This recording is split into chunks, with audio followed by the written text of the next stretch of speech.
So my name is Desireena Almoradie. Everyone calls me Des, and the film is Because of You, A History of Kilawin Kolektibo.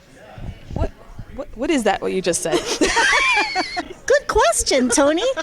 So, Because of You, A History of Kilawin Kolektibo. Kilawin Kolektibo was a group of queer Filipinx activists in New York City back in the 90s. Oh, New York. New York, Wow, so yeah. you guys are fierce. We're fierce, yeah. Yeah. Don't mess with us.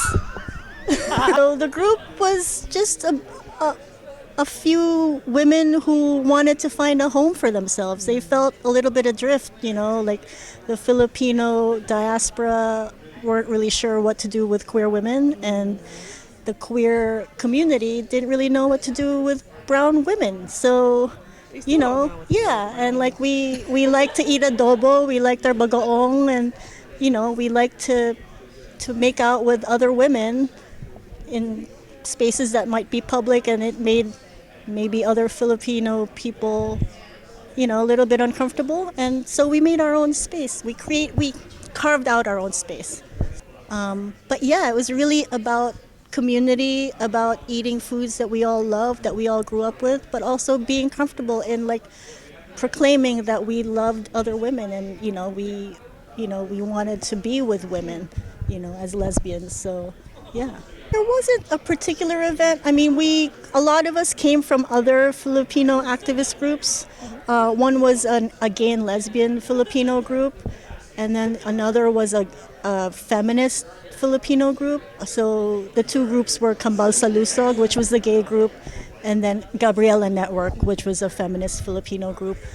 And the issues that we were tackling in those groups were some of the issues we were dealing with, but they were not the issues that we were dealing with. And we were like, we need to really form our own group and center our own issues. And the Venn diagram. Yeah, exactly. Sharing some things, but there's still quite things exactly. that are specific. So we were like this, and we wanted to be here, So we formed our own group, and we decided to center our own issues as opposed to like kind of tagging along with other, like there. We have our own thing. Yeah, We'll help you guys, but we still got our own thing. Exactly. So the documentary, like, when did you guys start filming yourselves, or was it just kind of like accidental filming that you guys put together? Barbara had a high 8 camera like from the beginning.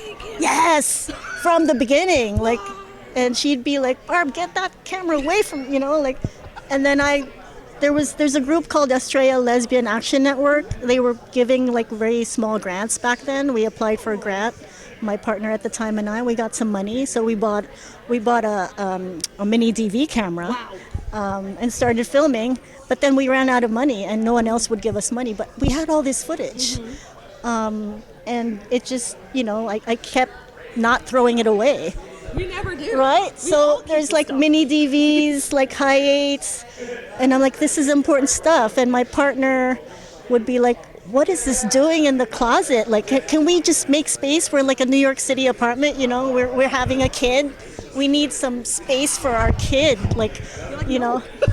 And I finally proved to her that they were really important by making this film. Thank you, Neve, for not making me throw those tapes away. That was important. But then, just technically, how did you keep it in such good condition in order to Well, you haven't seen the film. It's not in that good condition. Oh. So, like, the part of the story is that memory is subjective, right? Yeah. It's not objective. So Barbie had different memories of the time. I did too. The proof is disintegrating. We show like footage that's like that's falling apart, literally. So yeah. So like we used the fact that the video is an artifact, and it's falling apart, and it's like that's part of the story, right? Like it's not definitive history. It's a history. It's our interpretation. It was enough for you to create this documentary out of. Yeah. When you were like reviewing, did it kind of like trigger like, oh, I forgot about that? Yeah. Well, part of the documentary, like, it's not like a straightforward sit-down interviews and this happened and this happened. So part of the documentary process or creating the story was actually writing.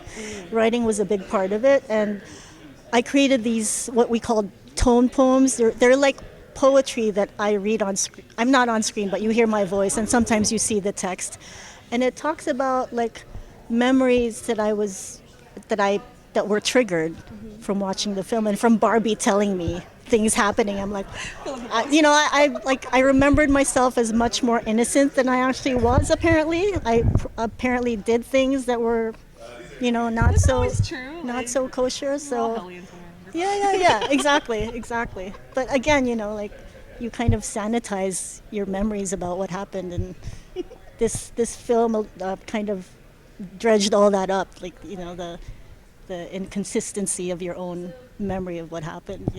So how long does the documentary cover? How many? So it starts off in the 90s up until Present day, actually. It's still going? Well, the group is not going, but we talk about our relationship. Like so still. Barbie and I had a falling out, like after the group kind of disintegrated after 5 years, but we were all still connected. But Barbie and I also had a falling out, and through the film we come back together. We reconcile, so that's part of the story. And how has the audience's reaction been to the documentary?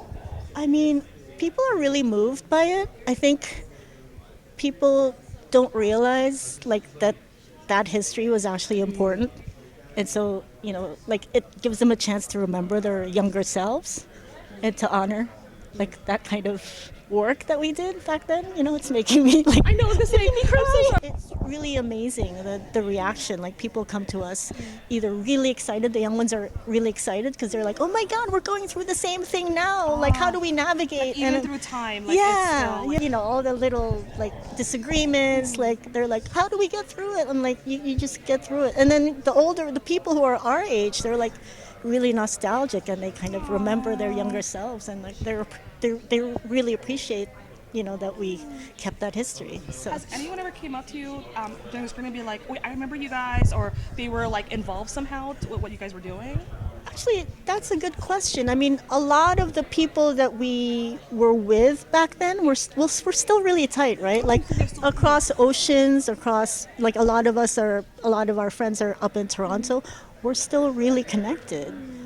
We might not have seen each other in decades, but when the film showed in Toronto, our sisters up there, Babaylan, they all came out, and it was like we'd seen each other yesterday. So it's really amazing. So has everybody seen it? Most everyone, yeah. They're very happy about it. I mean, when we started making the film, we made sure everyone had buy-in, because they probably didn't even remember that they were on, So we showed it to people that were that were part of the film, and they signed releases. But more importantly, they were happy. Yeah, they gave the blessing. Yeah. So. What is your main takeaway that you hope audience members will leave after watching the documentary?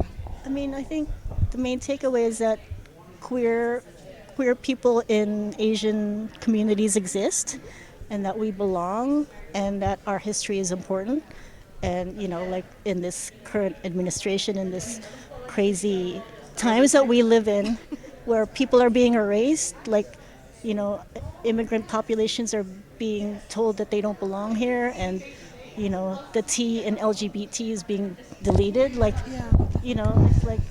we need to keep fighting for this stuff. We thought we had won, right, with marriage, and now it's back to square one. So this movie is kind of a blueprint of, a way to fight back, and to figure out that there's power in resistance, So it seems really frustrating right now with everything that's going on, but that's why it's wonderful that you bring works like this, because nope, we have a voice, we're here, we have cameras. Yeah, we've done this before, we can do it again. Yeah. We've really done this before? Yes, yeah. So thank you so much.